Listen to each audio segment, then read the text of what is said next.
If he's out there, why hasn't he found me yet?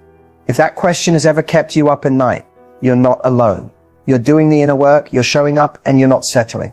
So why does it feel like love is skipping over you? Here's the truth most people won't tell you. It's not because you're not beautiful enough, smart enough, or loving enough. And it's definitely not because you're too much for the right man. It's because the man of your dreams doesn't find you through luck. He finds you through alignment. And alignment begins the moment you stop chasing and start becoming. Most women are unconsciously sending signals that say, I don't fully believe I deserve him yet. That energy. Men feel it, especially high-value ones. The emotionally available, masculine, ready to commit man you're waiting for. He's looking for a woman who's already chosen herself first. That's where this video comes in. In this video, I'm going to walk you through the 5 unseen keys that shift your energy, awaken your magnetism, and make you absolutely unforgettable to the right man, without chasing, guessing, or begging for attention. This isn't about tricks, scripts, or manipulation. It's about truth, clarity, and power. So, if you're tired of being overlooked, ghosted, or attracting men who don't match your heart, stay with me. What you're about to hear could be the moment everything in your love life finally shifts, because he will find you when you remember who you are. Let's start with the first and most powerful key, embodying magnetic feminine energy. Now, I want to make something clear. Feminine energy isn't about being passive, submissive, or dimming your light. It's about returning to the version of you that is deeply connected to her intuition, softness, emotional depth, and inner knowing. It's the energy of allowing, receiving, and attracting, not chasing, proving, or performing. Masculine energy is drawn to contrast to a woman who is grounded in her feminine, a woman who knows how to lean back, not because she's lazy or indifferent, but because she trusts her worth enough to receive love without forcing it. Most women today are operating heavily in their masculine energy, often without even realizing it. You've probably been taught to hustle, to go after what you want, to always be in control. That works well in your career, but in your love life, it creates imbalance. Magnetic feminine energy means you walk into a room and don't beg for attention. You draw it without trying. It's the way you make eye contact without chasing validation. It's how you take care of your mind, body, and soul because you want to, not because you think it will make a man love you more. It's your ability to be in the present moment, fully engaged in your own joy, rather than anxiously scanning the room or the app for who's coming next. When you embody this energy, you don't need to convince a man of your value. Your energy shows it. You stop asking, how do I keep his interest? And start asking, does this man even have the capacity to meet me where I am? This shift changes everything. You stop chasing emotionally unavailable men because your energy simply doesn't resonate with that anymore. Your standards rise. You become less reactive, more discerning, and beautifully detached from outcomes. You let him show you through consistent effort that he's worthy of access to you. And the right man, he feels this shift in you instantly. He feels safe to step into his own masculine energy, to pursue, to provide, to protect. He doesn't feel tested, judged, or outperformed. He feels invited, not into your life as a savior, but as a partner. That's the beauty of magnetic feminine energy. It doesn't just make you more attractive. It makes your life feel more aligned, more peaceful, more powerful. You don't just attract love. You receive it in a way that nourishes you, not depletes you. So ask yourself, where in your life are you still forcing, controlling, or proving? What would shift if you let go of that and trusted that what's meant for you will feel natural, respectful, and mutual? When you become this version of yourself, you don't just hope love finds you. You know it's inevitable. Let's talk about something that silently kills attraction, drains your energy, and pushes away the very thing you want most. Attachment to outcomes. This second key, detaching from the outcome, is what actually opens the space for healthy, aligned love to enter your life. But it's also one of the hardest lessons to master, especially when your heart is genuinely invested. We've all been there. You meet someone, you feel a spark, the connection seems promising, and almost immediately your mind jumps into the future. Is he the one? Will this finally go somewhere? What if I mess it up? Without realizing it, you're no longer present. You're now performing, analyzing, and emotionally over-investing in a scenario that hasn't even had a chance to unfold naturally. Attachment to outcome creates tension. It creates expectation. And expectation leads to disappointment, not because people are always letting you down, but because you were trying to control what wasn't yours to control in the first place. Love cannot breathe under pressure. Attraction doesn't bloom in a space filled with fear, timelines, or fantasy projections. Detaching from the outcome doesn't mean you stop caring. It means you stop gripping so tightly that you strangle the process. You learn to show up fully, authentically, and presently without trying to manipulate how it turns out. You trust yourself to handle whatever outcome happens. That trust in yourself, that's where your real power lives. When you truly detach, something magical happens. You become more attractive. Why? Because you're no longer sending out desperate energy. You're not auditioning for love. You're not emotionally overextending to secure someone else's attention. You're simply showing up as yourself, whole, confident, and open. Not because you're waiting for someone to choose you, but because you've already chosen yourself. High-value men feel this difference immediately. A woman who is detached from the outcome doesn't try to rush things. She doesn't obsess over the label or the timeline. She's not playing games, but she's also not available for crumbs. Her peace, her joy, and her sense of self are not dependent on whether or not someone texts her back, calls her tonight, or defines the relationship on her preferred schedule. She's willing to walk away from what doesn't feel right, and that energy commands respect. You're allowed to have desires. You're allowed to want commitment, love, partnership. But the key is this: want it, don't need it. Needing it creates scarcity. Wanting it from a place of fullness creates expansion. Think about it this way. If you plant a seed and keep digging it up every day to see if it's growing, you're killing it with your own impatience. Love works the same way. Detachment is planting the seed, watering it with healthy effort, then letting the sun and time do their job. The men who are aligned with your energy will rise to meet it. The ones who don't, they were never meant to grow with you. So ask yourself, am I showing up with presence or with pressure? Am I enjoying the moment or trying to fast forward into a fantasy? Your ability to stay grounded in the now, to hold space for possibility without demanding certainty, that's the shift that calls in the man of your dreams. Not by chasing him, but by creating an energy so clear, so calm, and so confident that he can't help but be drawn in. That's the power of detachment. That's how you attract more by needing less. Here's something you may not have heard before. If you want an emotionally available man, you have to be emotionally available first. And I don't mean that in a surface level, I'm open to love kind of way. I mean real, deep, vulnerable, emotional availability. The kind that starts with radical self-honesty. A lot of women say they're ready for real love, but deep down there's fear. Fear of being seen, fear of being rejected, fear of losing independence, fear of choosing wrong again. So what happens? You stay guarded. You keep your heart half closed, waiting for a man to prove he's safe before you let him in. But here's the twist. Emotionally available men can feel that wall. And if they sense you're not fully open, they won't lean in. Not because they're not interested, but because they've done the work. They're no longer chasing people who don't meet them at the same emotional depth. Emotional availability starts with your relationship with yourself.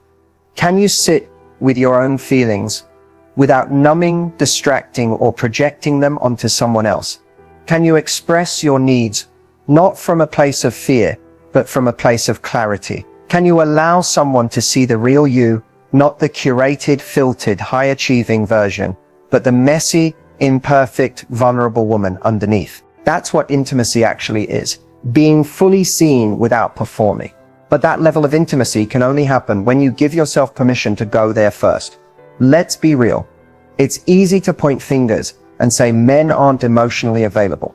And sometimes that's true. But if you keep attracting emotionally unavailable men over and over, it's time to look inward, because something in your energy is resonating with that pattern, and the shift begins with you. Sometimes emotional unavailability looks like having high walls. Sometimes it looks like chasing people who are inconsistent. Like, because their chaos feels familiar. Sometimes it shows up as over-functioning in relationships. Constantly fixing, managing, giving more than you're receiving. Because deep down, receiving real love feels foreign, maybe even unsafe. Healing that means getting brutally honest with yourself about what love has meant to you. Up until now, have you associated love with abandonment, unpredictability, or self-sacrifice? If so, of course, emotional closeness feels risky. Of course, your nervous system wants to protect you. But the good news, you can rewrite that story. You attract what you are aligned with. If you are closed, you'll attract people who stay distant. If you are confused, you'll attract mixed signals. But when you become emotionally available, when you stop hiding, when you stop pretending, when you stop trying to earn love and start receiving it, you attract someone who's also done that same inner work. You get to teach your body, your heart, your mind that safe, available love is not only possible, it's your new standard. But you must create safety within yourself first. You must be the one who says, I'm ready to be seen. I'm ready to feel. I'm ready to connect deeply, even if it's scary. That declaration changes your energy. That kind of inner clarity is magnetic to the right man. The man who wants not just your presence, but your emotional truth. He won't be perfect, but he will be present. He'll want to know how you feel, not because he needs to fix it, but because he values your inner world. That's emotional intimacy. That's what creates secure, lasting connection. And it all starts with you. One of the biggest turning points in love is learning how to communicate your standards clearly, confidently, and without fear. This is key dime 4, and it separates women who settle from women who are chosen by emotionally mature, high-value men. But here's the catch. Most women have standards. They're just afraid to voice them. Why? Because we've been conditioned to believe that having standards makes us difficult, that speaking our truth will scare him off, that asking for more will make us seem needy, demanding, or too much. So we shrink, we stay silent. We hope he figures it out on his own. But let me ask you this, when has silence ever protected your heart? The truth is, high standards don't push the right man away. They filter the wrong ones out. And communicating those standards isn't rude, aggressive, or ungrateful. It's respectful, not just to him, but to yourself. Here's the shift. When your standards are rooted in fear, they come off as ultimatums. But when they're rooted in self-worth, they come off as clarity. And emotionally available men are drawn to clarity.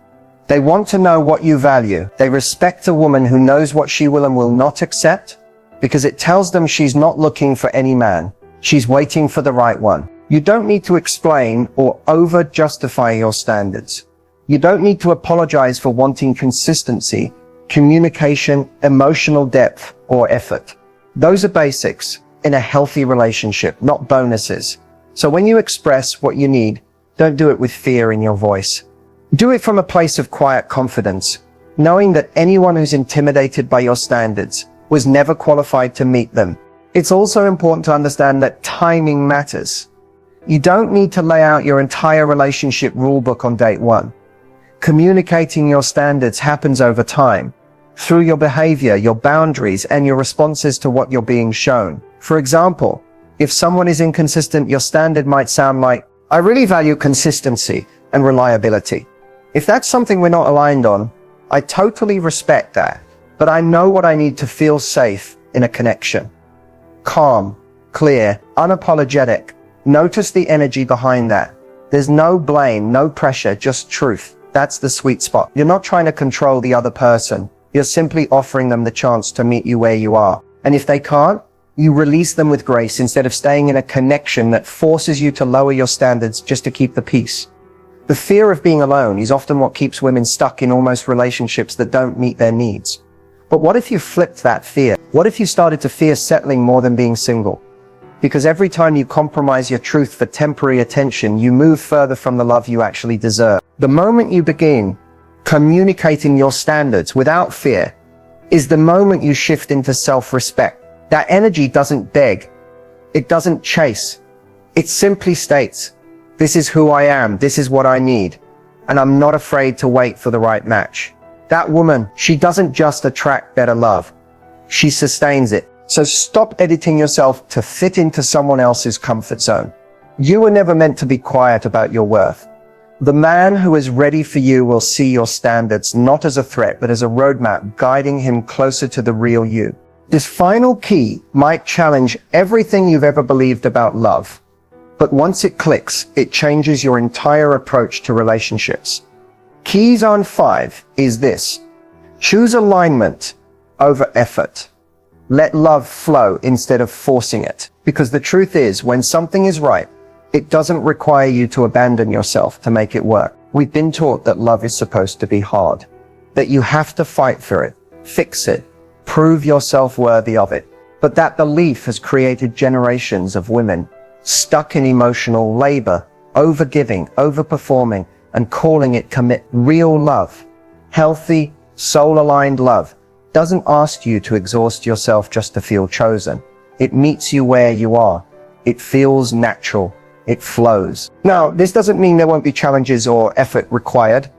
All meaningful relationships require emotional investment, but there's a difference between mutual effort and one-sided struggle. If you're constantly trying to make it work, trying to get him to meet you halfway, trying to be enough, trying to decode mixed signals, that's not flow, that's friction. And friction isn't sustainable. Alignment feels different. Alignment is when both people are moving in the same direction with shared values, energy, and intentions. You don't have to force conversations, question their interest, or walk on eggshells. You're not anxiously guessing, you're grounded in knowing. There's a rhythm, a reciprocity, a calmness that replaces the chaos you might have mistaken for passion in the past. You know you're in alignment when the relationship supports your peace, not your anxiety. When you feel like more of yourself around them, not less. When you're inspired to grow, not shrink. That's when you stop gripping so tightly and start letting things unfold organically. Sometimes the reason love feels hard isn't because you're doing anything wrong. It's because you're trying to align with someone whose path simply doesn't match yours. And the more you try to force it, the more out of alignment you become with yourself. That's why letting go of what isn't flowing is actually an act of love. Not just for them, but for you. The most magnetic thing about a woman in alignment is that she doesn't chase love. She attracts it by simply being who she is. She knows that anything that requires her to shrink, silence herself, or second-guess her intuition is not aligned with her highest good. She trusts that the right relationship won't feel like a never-ending emotional negotiation. It will feel like coming home. When you prioritize alignment over effort, you begin to filter your decisions differently. You ask better questions. Not, how do I get him to like me? But does this connection reflect who I truly am? Not, am I doing enough? But am I being met emotionally, mentally, spiritually? You start to tune into how your body feels when you're around them. Is there tension, pressure, confusion? Or is there peace, curiosity, ease? Letting it flow doesn't mean being passive. It means being available to what's real and unavailable for what's not. It means choosing the connections that feel expansive over the ones that feel draining. It means recognizing that love isn't something you have to earn. It's something that flows naturally when two people are aligned in energy, intention, and emotional maturity. So as you move forward, I want you to remember this. Stop forcing. Stop fixing. Stop trying to fit where you don't belong. When it's aligned, it will feel safe, clear, and mutual. It won't require you to overthink every word or sacrifice your peace to hold it together. Love flows where it's meant to grow. And when you're in alignment with yourself, the love that finds you will reflect that. So now that we've uncovered all 5 keys, from embodying magnetic feminine energy to letting love flow through true alignment, I want to leave you with this. You are not here to chase love, fix love, or prove yourself worthy of love. You are here to receive love that already matches your truth, your wholeness, your growth. So many women are exhausted not because they're broken, but because they've spent years trying to earn what should have been mutual from the start. You've done the inner work. You've reflected, healed, grown, and now you are ready for something deeper, not just in a man, but in yourself. That's what this video was about. Not just attracting the man of your dreams, but becoming the version of you who no longer settles for less than you deserve. The woman who doesn't confuse attention with affection or chaos with chemistry. The woman who knows that she doesn't need to twist herself into a version that's more likable, more chill, more low maintenance just to be loved. Because real love honors the real you. Let that truth land for a moment. The next steps from here aren't about doing more. They're about being more honest with yourself. What do you really want? What have you been tolerating? What parts of you still believe that deep love might not happen for you? It's time to rewrite that narrative. Because love isn't reserved for the lucky, the flawless, or the ones who've never made mistakes. It's for the woman who dares to believe that she can be fully loved as she is, who stops trying to convince the wrong ones to see her value, and starts choosing herself so clearly that only aligned love remains. So here's what I want you to do next. Go back through each of the 5 keys. Take a moment and reflect. Which one hit you the hardest? Which one do you know deep down you've been avoiding, shrinking from, or silently hoping would just work itself out? Start there. That's your growth edge. That's your starting line. Maybe it's feminine energy and learning to trust your magnetism instead of trying to control. Maybe it's detachment, releasing the fear of what if it doesn't work out and returning to your peace. Maybe it's emotional availability, getting raw with yourself about where you're still guarded. Or maybe it's having the courage to communicate your standards, even if your voice shakes. Whatever it is, commit to one small shift this week. Not for anyone else, for you. Journal it, speak it out loud, claim it. Because when you start showing up differently, your world recalibrates to meet you there. People feel it, opportunities shift, relationships evolve. Why? Because you're no longer vibrating from lack. You're radiating alignment. And if this message resonated with you, don't let it stop at motivation. Let it become momentum. Comment below with the key that impacted you most. Share it with a friend who's ready to raise her standards. And make sure you're subscribed, because this is just the beginning. I'll be diving deeper into each of these principles in future videos, with real talk, practical tools, and heart-led strategies for becoming the woman who attracts extraordinary love. This is your season to stop settling and start receiving. You are not too much. You are not too late. You are not asking for too much. You're just remembering who you are, and the man who's truly meant for you. He will recognize you by your energy, not by how hard you try. So let love find you in your truth, in your softness, in your power. The best is not behind you. It's on its way.